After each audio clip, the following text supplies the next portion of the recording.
Hi, afternoon, everybody. I think we're live. Hopefully, we are. This is always the awkward bit where I'm like, can they see us? Can they hear us? So yeah, if you are in the comments, if you could just drop me a quick comment and say hi, just let me know you can hear us and see us, etc. So I am obviously here with the lovely Aoife from Pretty Purple Polka Dots, who very kindly agreed to be my co-host for Dani Brown for this month. My copy of the book. Here we go. Proof Mine that is over there. Should I go and get it? Mine's over there. Hold on. Okay. So yeah, Aoife very kindly agreed to co-host with me this month, and we're just gonna have a little bit of a general chit chat. We were just saying before we came on, there it is. I've gone yellow with the branding today because it's obviously Dani's colour. So yeah, we're gonna have a general chit chat. We were just saying before we came on that actually neither of us have been particularly organised today. I mean, it's obviously mostly my fault because it's me that's like the primary host for these things. But yeah, we haven't massively prepared. So we're just gonna have a general chit chat about Dani Brown and kind of see where we go. So I'm getting a few people saying hello, which is really, really great. Those of you in the comments, first question I have for you is, was this a first read of Dani Brown or was it a reread? If you can let us know that in the comments. I think there's a little bit of a delay on them coming through, but we do have Daniela is here. Hello. She was one of the co-hosts for Chloe, and also Charlie's here as well as the other co-host for Chloe. I don't know why I completely blanked on that name. So Aoife, this was a reread for you? This was my reread. I think all of them are actually rereads, but I didn't reread Chloe in January. I have actually read Chloe I want to say October. I went through a reading slump and I was like, do you know what? The only thing is going to get me out of Chloe Brown. Yeah. And I was actually going to reread Dani and Eve roughly around the same time, but that was when you came to me with the idea for this. So I was like, okay, I'll hold out until February. I can last that long. And I think I enjoyed it more this time. Okay. But I can't pinpoint why. Okay. I think I just had a better time with it. And also, I read this as the audiobook. I read it through in one day while I was sitting at my desk at work. And I know that some people have had issues with the Chloe audiobook. I think it's the narrator that they didn't like. Now, I haven't listened to the audiobook for Chloe Brown, so I can't really give a full, proper idea as to what I didn't like or did like. Yeah. But I really liked the Dani narrator. I really liked the Dani audiobook narrator. I felt like she was really energetic. I felt like she was really engaging. She was really funny.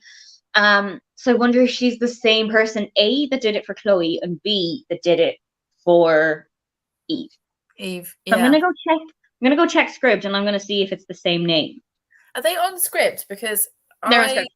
They are? Okay. Because I've only ever read physically, because it was a reread for me as well. It was my third reread for Dani. She's my most reread Brown sister, but I've never read them on audio because I didn't think they were on Scribd. So I will have to find them because I will definitely look it up. Oh, Charlie's saying no, it's a different narrator. There you go. It would make sense that you'd have a different one for each sister.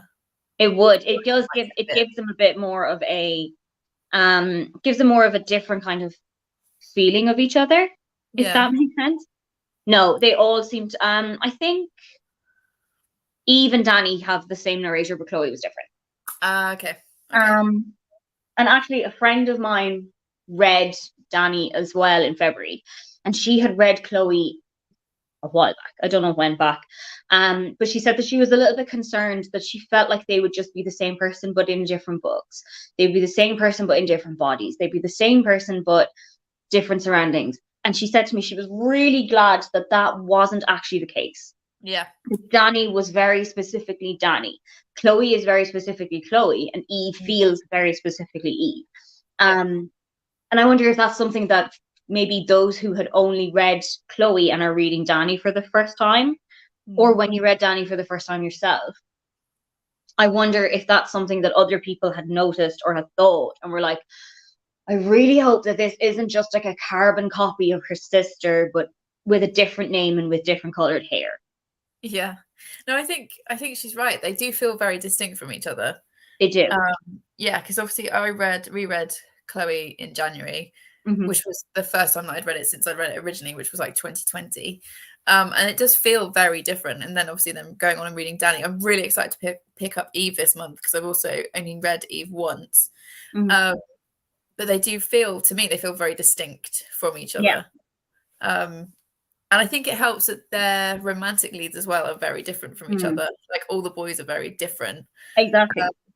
So yeah, it's an interesting thing to think about though, because yeah, it could easily, in another writer's hands, they could easily feel like the same people, just like you said, a different hair color.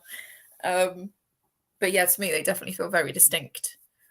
Yeah. No, for me, they do feel like very different people going through very different things that are going on in their lives, but you can tell that they're sisters. You can tell that there is that connection between all three of them, which is really good as well. And I feel like that would be something very difficult to write, to give them all that different voice, to give them all that different personality, but also make them feel connected in a familial way. Yeah, definitely. It just shows the skill of Talia Hibbert. It's just, you know. And also, as you guys know, if you have followed my reading, this is not my genre. Like, no, it's not. It's not my genre. There is nothing dark or weird or strange in any of these books. And yeah, I'm completely hooked on them. I love them. I think they're so great.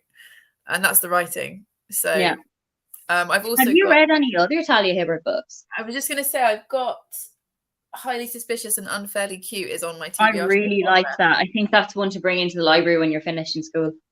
Okay. Yeah, I really like that. It was in, because it's YA, isn't it? It's her first YA. And I found it in the adult section of Waterstones, and I was like, I don't think you shelved this right. I did point it out to some poor bookseller. I was like, I'm pretty sure that's a YA title rather than adult. At least it wasn't the other way around, and you're finding stuff like It Happened One Summer in the YA section. Like that's a very different thing to do. Like at least you're finding a YA book in the adult section rather than the other way around. Yeah, but I did just like point it out. I was like, pretty sure that's YA. But yeah, I've got that to read, which I will read soon. It's on my mental list of get to this soon. Sorry, I think my washing machine's beeping now. But yeah, to me, they are definitely very distinct. And I'm excited to try something else from her, because I haven't, because I loved the Brown Sisters so much, I've been a little bit wary of reading anything else in case it's not as good. I have had that with other authors as well, especially, I know you don't particularly read her much anymore, but Taylor Jenkins Reid is a big favorite of mine. Yeah. So I have quite a few of her romance backlist books, and I've read 2 of them so far. I have 2 left to go.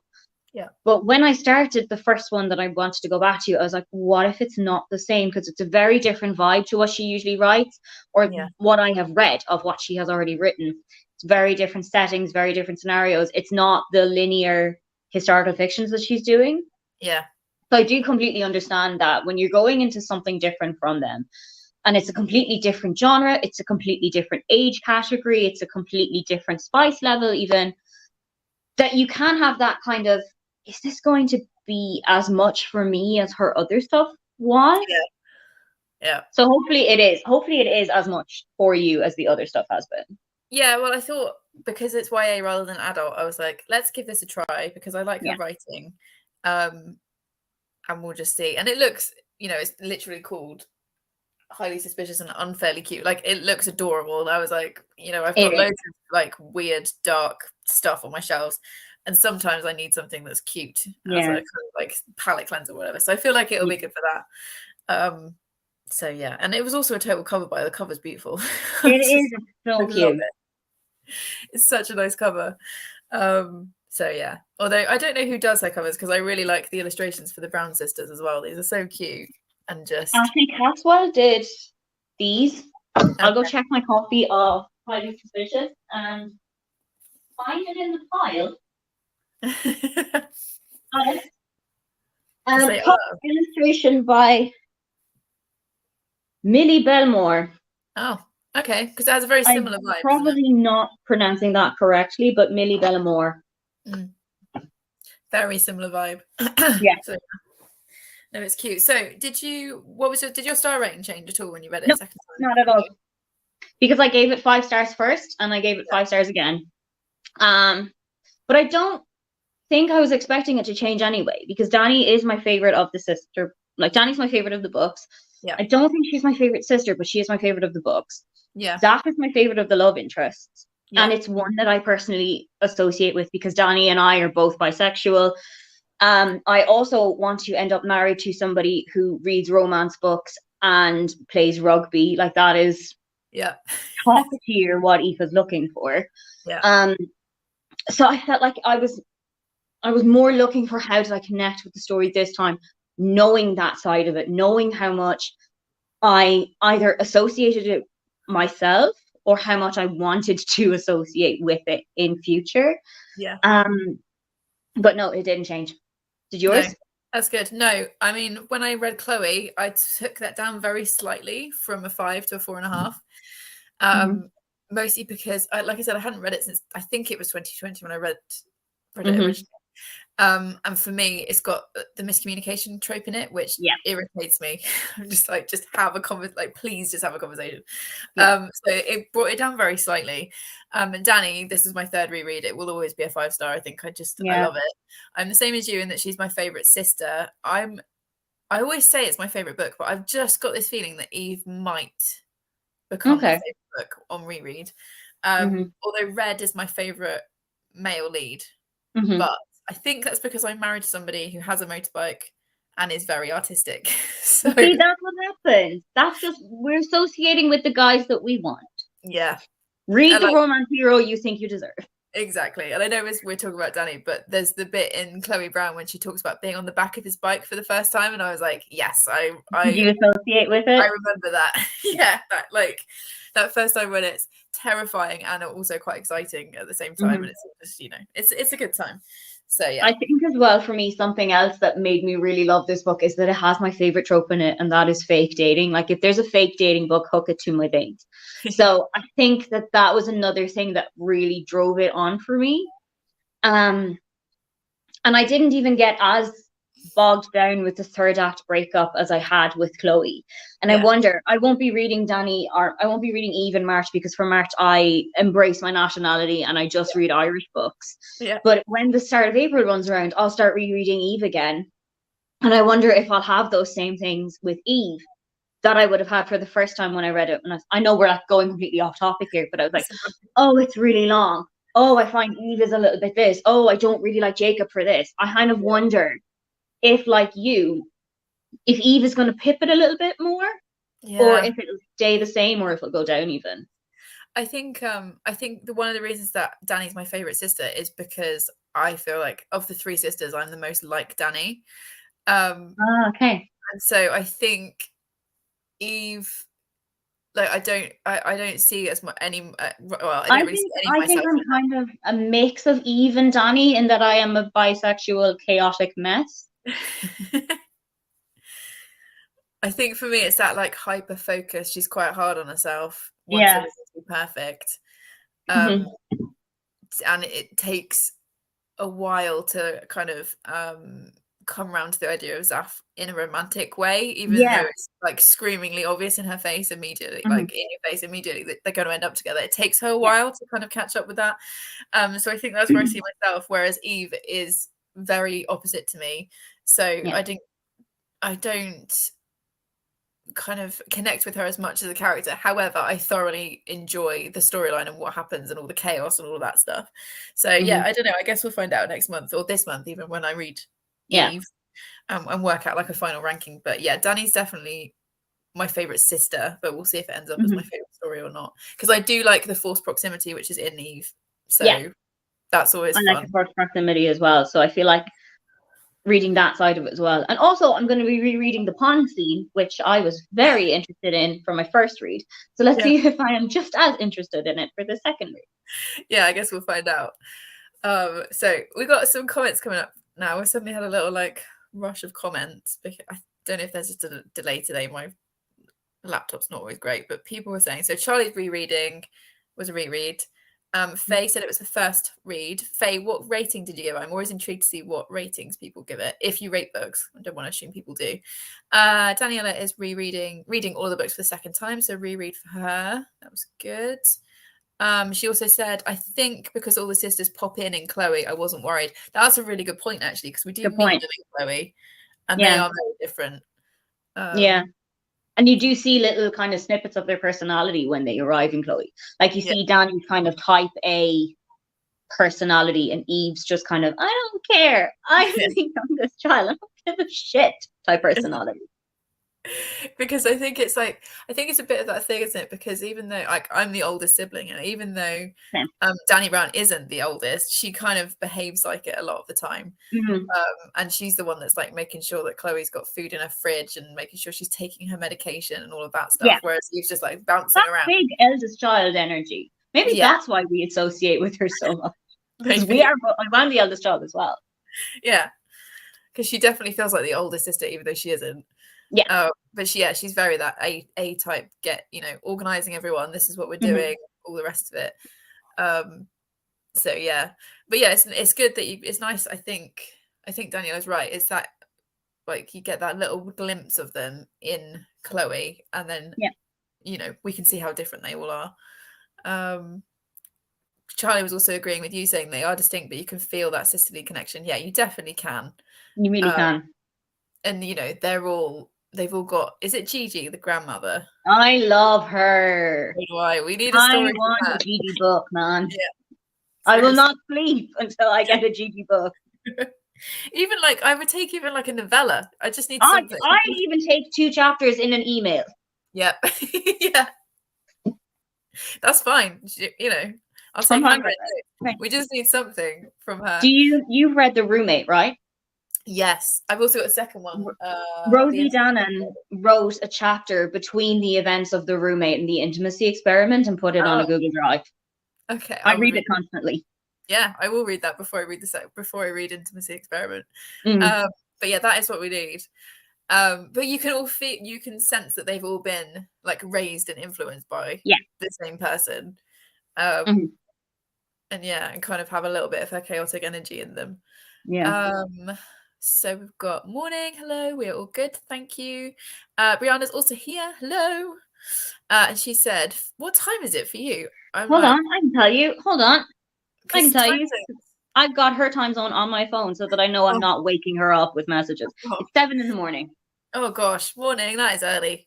Although I was up that time here this morning, but that's because my brain is broken. So she said fake dating and friends to lovers is top tier. Yes. It is top tier. As an aside, I read this as part of Rom-Comathon, my own romance themed readathon, of which Bria was also a co-host. And we didn't put fake dating in as one of the tropes. And I was like, I have to read Dani this week because I have to read it for SISTERALONG. Yeah. Where am I going to fit it in? And I was staring at the sheet for so long. And then I realized, wait, they were friends. Yeah. I took about 20 minutes to realize because my brain was so hyper fixated on the concept of them fake dating that it didn't even come to my tiny mind that it was like these people like knew each other beforehand. Yeah. Well, I'm glad you figured it out and fit it in. Right. It looked like you had a good week as well for Rom-Comathon. It was a very good week. That's good. That's good. So Charlie is saying fake dating trope was quite fun and even more so on reread. Yeah, I feel like I don't reread books loads. I should do it more. But I feel like with this, it's even better because when you first read it, you're fairly sure of what's going to happen. But the second time, you know it's going to happen. So I just kind of relax a lot more and I'm just kind of along for the ride. But also, I felt like sometimes with the fake dating trope, as much as I love it and as much as it's my favorite trope, sometimes it can feel a little bit overdone. Or the reasons that they are fake dating feel stupid. Like, we are fake dating so that my grandmother doesn't die knowing that I was single and unloved and unhappy. Yeah. But this one had a genuine reason for them to do that, in that it was more beneficial for his rugby thing. Yeah. And I can't remember what the benefit was for her, but there was a definite reason and it made sense to be a reason. Wasn't it her ex-girlfriend? She didn't want... Yeah. That was an ex-girlfriend and she wanted to make her jealous or something, like, or look like she had a life that together. Was it, yeah. So yes, so fake date is always fun. It is a fun trope, but yeah, I think you're right. Sometimes it can be a little bit thin, the reason, but there's an actual proper reason in this for both of them. So it's easier to get on board with. So Brianna's saying, same, I think sorry, I can't read today for some reason. I think I'm the most like Dani, but I'm also in love with Dani and would 100% date her. So yeah, that would make a lot of sense. But she's definitely, I think there's quite a few of us in the book community who are quite like Dani. So I think that's why she comes out as the most popular sister quite often. It's clearly just a I was personality. surprised that of all the people that you asked, only one of us had Dani as their favorite or had wanted to co-host with Dani, especially because, as you just said, she's one of the most popular, if not the most popular of the sisters. Yeah, I was quite surprised because if anyone that's watching doesn't know, I literally put a call out like the end of last year, must be because it started in January, saying, you know, I'm going to run a read along for the Brown sisters. Does anybody want to join me? And the 5 lovely ladies that are joining me, like, obviously messaged back and said yes. And then I literally said in the group chat, I was like, you can pick whoever you like. I am not, you know, going to put you with the book. And it was only you, Aoife, that was particularly wanting Dani, because Charlie and Daniela picked Chloe, and then Charlotte and Chloe are going to do Eve. I think Charlotte and Chloe's not read Eve yet, and Charlotte particularly wanted to reread that one. But yeah, I was quite surprised. I thought Dani was going to be one of those. Same. I thought we'd all be fighting over spots, basically. Yeah. But that's okay. It's all worked out. Faye gave it 4.5. Nice rating. Oh, Brianna's got a theory. Out of the box fan theory. Gigi and Evelyn Hugo were friends when they were younger. Yes. Aoife's mind has just gone.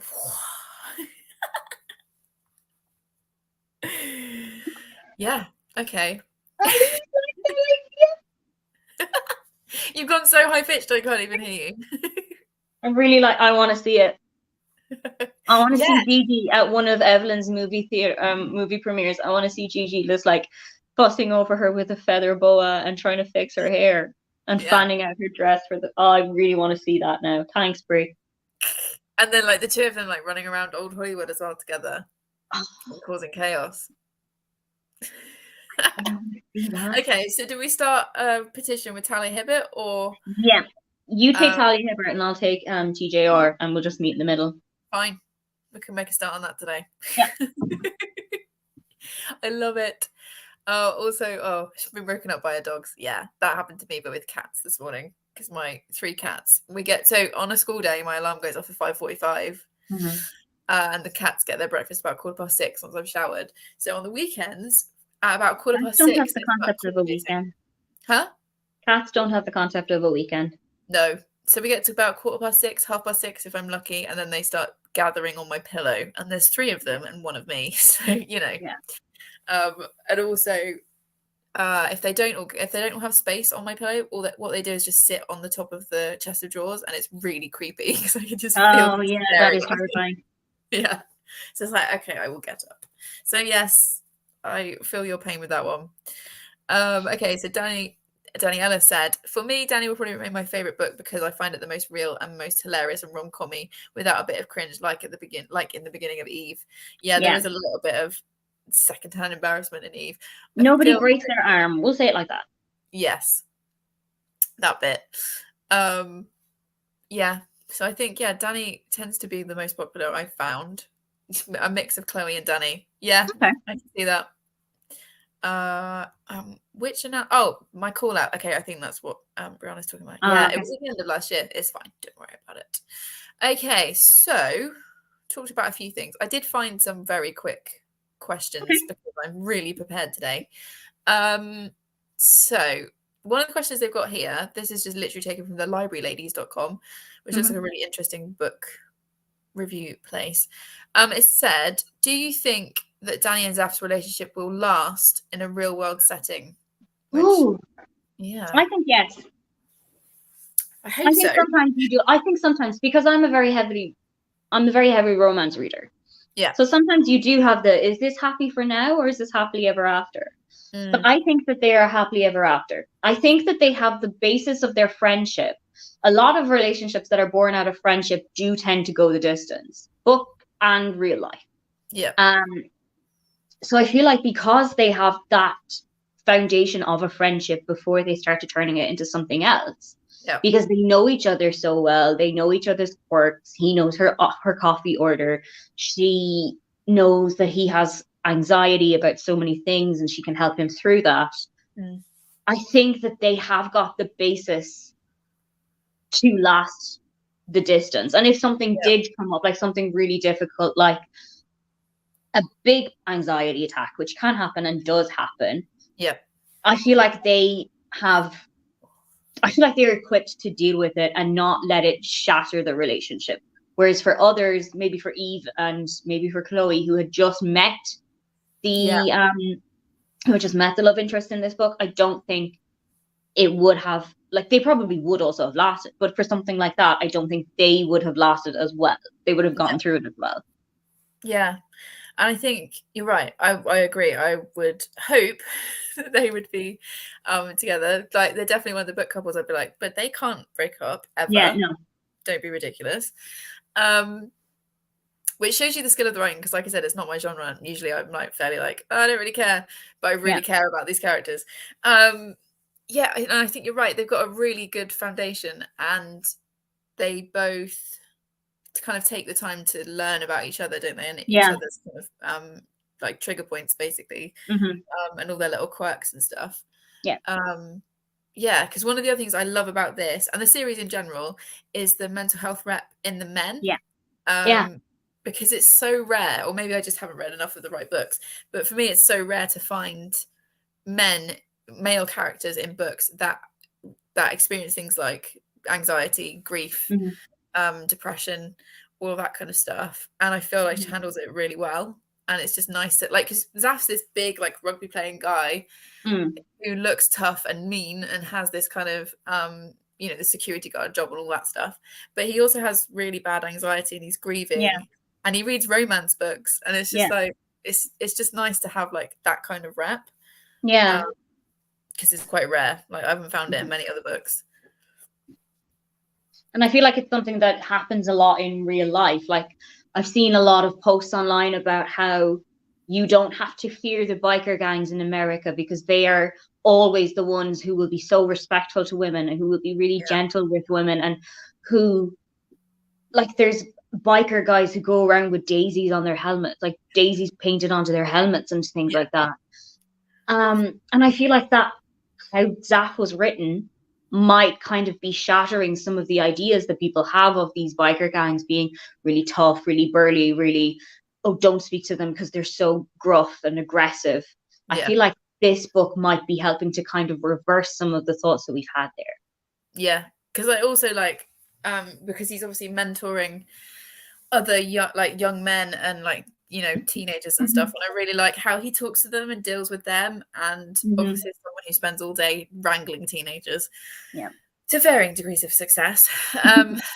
I feel like that was done really well as well, like the conversations he has with them and the way he talks to them and the way they talk to him, I thought was really realistic. And he's also very much, talking to some of the lads and being like, you don't have to be like that. Like, it's fine to just be yourself. You don't have to put up a front of, being all tough and whatever, like whatever that even means. So yeah, I think Zaf's handled, I think that's the other reason why Dani is always a book I enjoy reading, because for me, like I said, like, Red is probably my favorite romantic lead, but Zaf is probably my favorite male character, if that makes sense. Like, because he's so, so well-rounded and interesting and nuanced, and I always like it when we get positive mental health stuff for whoever the character is. But I feel like he is handled particularly well with Zaf. And a lot of the things that I definitely assumed about him the first time I read it, in the first sort of like 50 pages or whatever, is very quickly blown apart, and it's like, oh, actually he's not just a big burly rugby playing guy. There's a lot more to him, which is really obviously nice to see. Yeah, for sure. So yeah. Okay, so we've just talked over that. So your next question was about what were your thoughts on the way the book tackled anxiety and grief?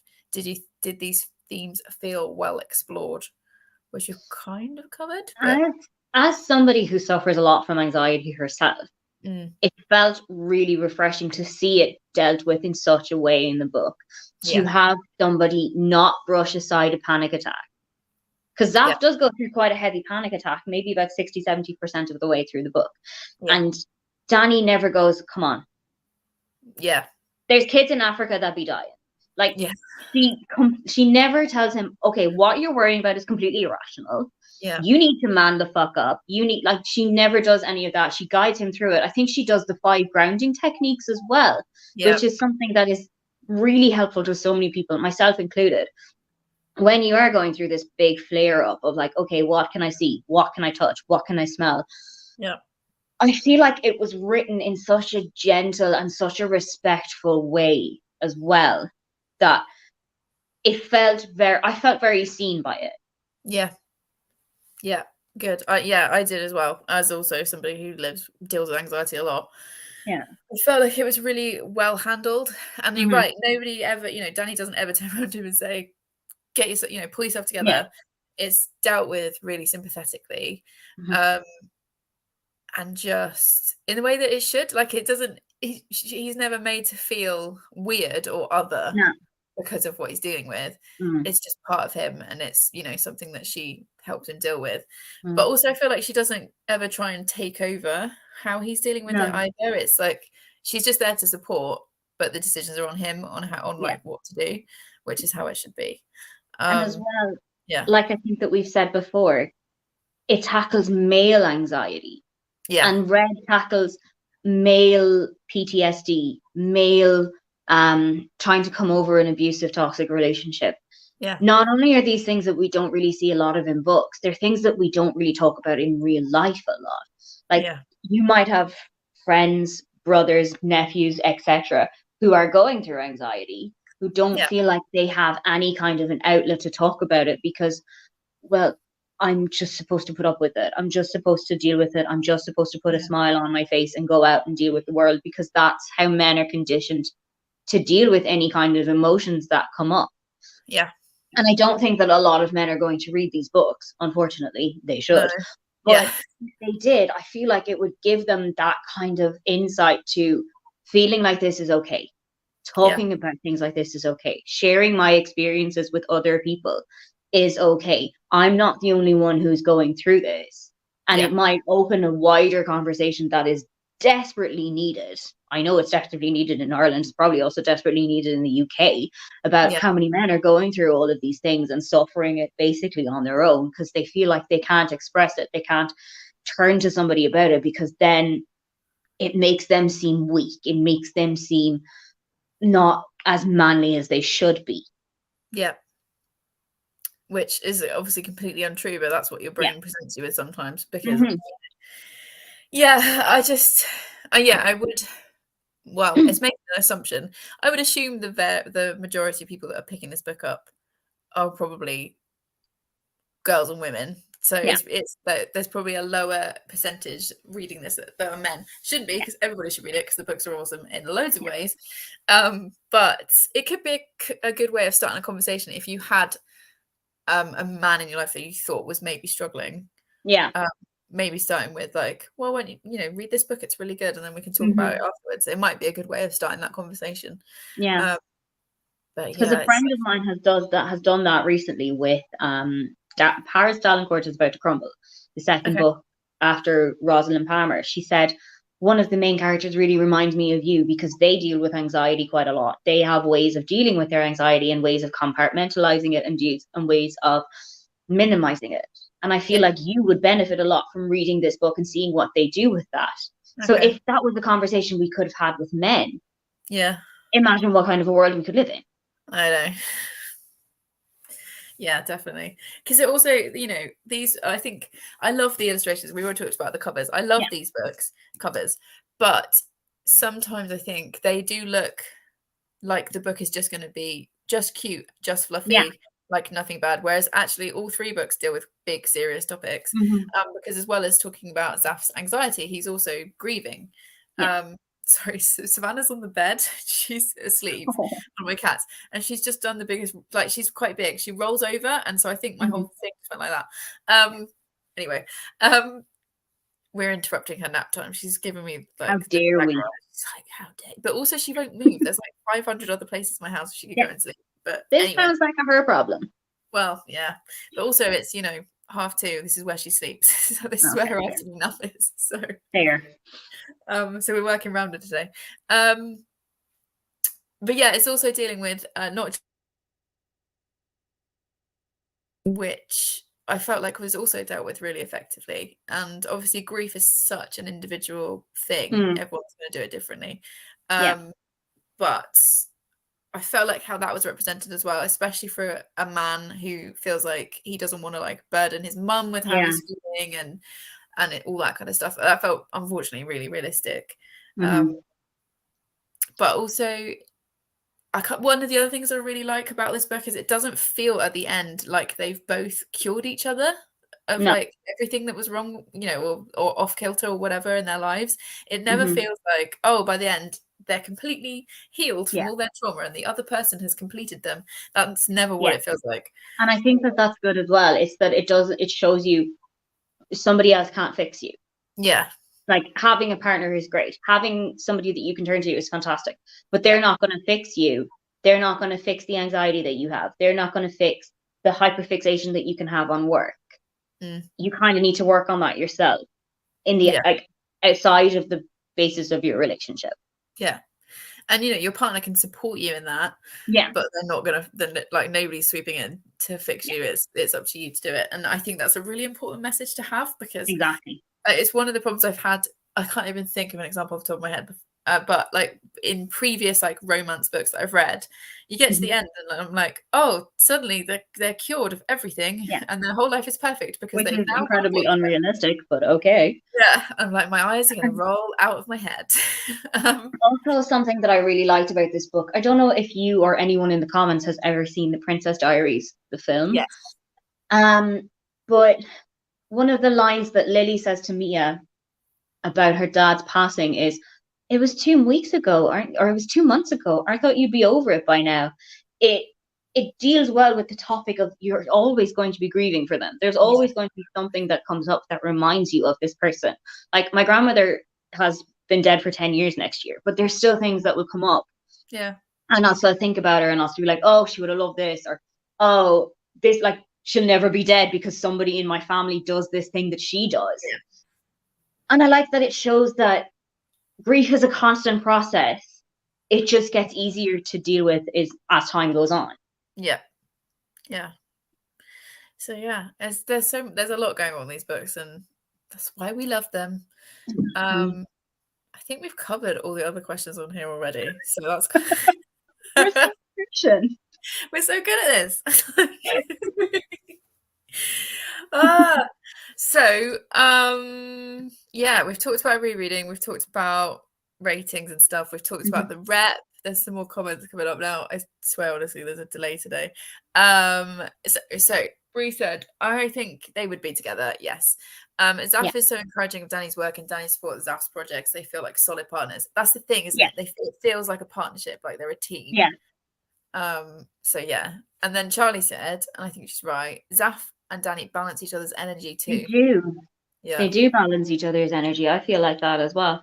And I think that's the thing, like thinking about like my husband and I, like Gary and I, we do that. We balance each other out quite well with like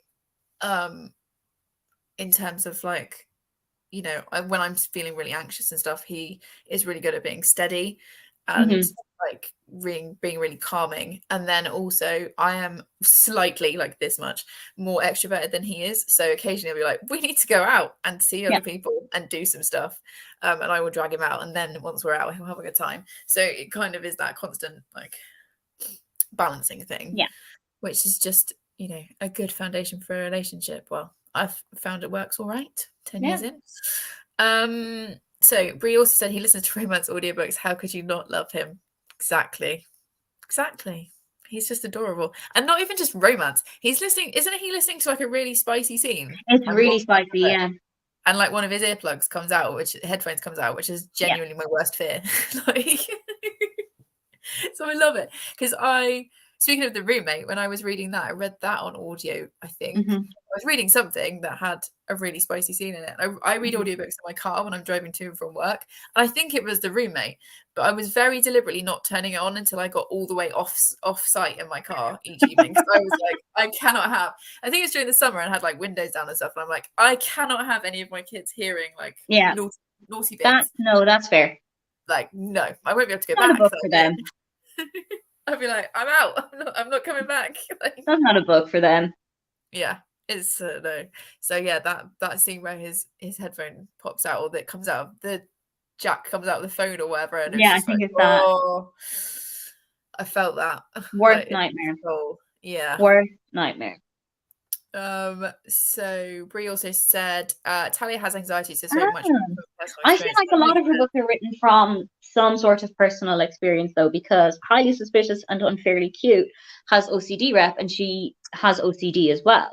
So I feel Okay. like there is some. I think as well. Does she have some flavor of chronic illness? I don't know if Yes. it's specifically fibromyalgia, Yeah, but I'm pretty sure she's talked before about being yeah, chronically ill. So yeah, I yeah. think that's also And as well, I think if Jacob has, I don't think he has anxiety. Maybe he has autism, but mm. there must be something as well in Eve. Maybe she's Yeah, just chaotic. I think isn't Eve, because it's been so long since I read that one. I Mm, think Eve is kind of questioning whether she might also have autism by the end of that yeah, book. yeah. And Jacob, yeah, I think Jacob has autism. I think Question it mark. is I can't autism. remember. I think it It's is. check back next month and I'll tell you. It's been such a long time, but yeah, I think she Join us writes next a time lot. to find out if Jacob is on spectrum. I can't remember. I think it's in my head. I think they both are, but I could be entirely wrong. So Mm, as ever, don't necessarily listen to me. But she definitely is a writer, an author that writes a lot from her yeah, own personal experience, and I think that comes through in the writing. I think that's why it's so yeah, effective. And the rep is good because obviously it's written from somebody living that yeah. experience. Written from her perspective. Charlie said the anxiety rep was really good. In terms of grief, it's just such a personal thing, so it's not something I think you should or could personally judge. Yeah, I Mm, think you're right. She then also said that she hadn't explained it very well, but I feel like you explained that perfectly. Yeah, I think it is. Grief is such an individual thing, yeah, and it depends entirely on the situation and mm. all of that stuff. And as well, Um, you can't tell somebody how to grieve. no, What works for you might not work for them. What works for them might not work for you. yeah, but I felt like it was handled well in the book, especially when you've got a Mm, male character who's going through that grief. yeah, Daniela, my ex, read the books on my rec and liked them. Nice, that's good. And then Bree said, "Oh, yeah, I was right. Yes, Jacob is there we autistic, and go. Eve questions it as well. Yeah, I thought she was questioning at the end, like towards the end of the book. But like I said, I'm going to be reading that at the end of this month. Very excited to reread that one. I think of the three, that was the one I was most excited to read. Okay. Because I'd already read Dani twice, so I already Mhm. knew that I love Dani. Chloe, I'd kind of I'd forgotten about part of the story. I said in that live show that I'd forgotten that there was even a cat, like a major character in that as a cat. I couldn't believe I'd forgotten all about it. And then Eve, I think I just enjoy the chaos of Eve Yeah, and that kind of chaotic energy. And it's more of that enemies to lover yeah, thing as well, which I quite like as a trope, but also, like I said before, the forced proximity thing. And there's more food in descriptions. yes. Because isn't it a B&B that she's a chef Yeah, at? So obviously yeah, there's going to be quite a lot of food in it, and that's a big buzzword for me. same. So it's something that I definitely know I'm going to look forward to. Yeah. Like So you said, I haven't read Eve in a long time. mm, So I have forgotten quite a few of the plot points. Oh my god. I've forgotten quite a few of the plot points. yeah. But it's kind of going to be like a first time read for me in a way. Yeah, I think it will be for me as well, which is why I'm like quite excited about it. Although because I've read it, so I know what happens. So for my little like anxious being brain, I can kind of just relax because I know what's going Yeah. on. Yes. So yeah, I am looking forward to that one. Because like I said, it's got the descriptions of food, which is just an added bonus for me because I Yeah. love a book that's got good descriptions of food. Same. So very excited for that one. Same. Okay, so I think that's pretty much it. We've chatted through all the bits and pieces, unless you've got anything else that you want to add, Aoife, or unless anybody's got anything else to add in the comments. Dani Brown is the best sister. Thank you for coming to the live show. She is the best sister. She is. That's official now. There we go. That is fact. True, undisputed fact. It is. Okay, well, thank you for hosting and coming to chat with me today. Thank you so much for having me. That's okay. I'm going to go back to editing my own face. I was saying before we came on. to film my own face. I was saying before we came on that I'd spent this morning filming my March content, and now I'm at the point where I'm editing, but I'm completely sick of the sound of my own voice. and the sight of my own face, which is what happens when you're editing videos for a couple of hours. So yeah, that is what I am off to do. And the cats are now starting to move around, so it's clearly snack time. But yeah, thank you, Aoife, for being here with me, and thank you for the people in the comments for watching. We're going to do the awkward 30-second wave thing now whilst this stops and cuts out. Oh, Charlie's saying Chloe is. Look at this. Wasn't like being wrong all the time, Charlie. This is why I had a range of co-hosts. Everyone can have their opinion, and anyone who says that it's anybody but Dani is wrong. Sorry, Chloe. Sorry, Charlie. Love you. Right. Also, if you're not subscribed to me yet, you can do so here. That is my name. Definitely do that. She's amazing, and she needs lots more people to go and see her amazingness. So definitely go and subscribe to her. I'm going to get out of here before I start World War III over which brown sister is the best. So yes, thank you guys for watching and being here, and I will see you next time, and we're going to do the awkward wave now. Thank you. Bye.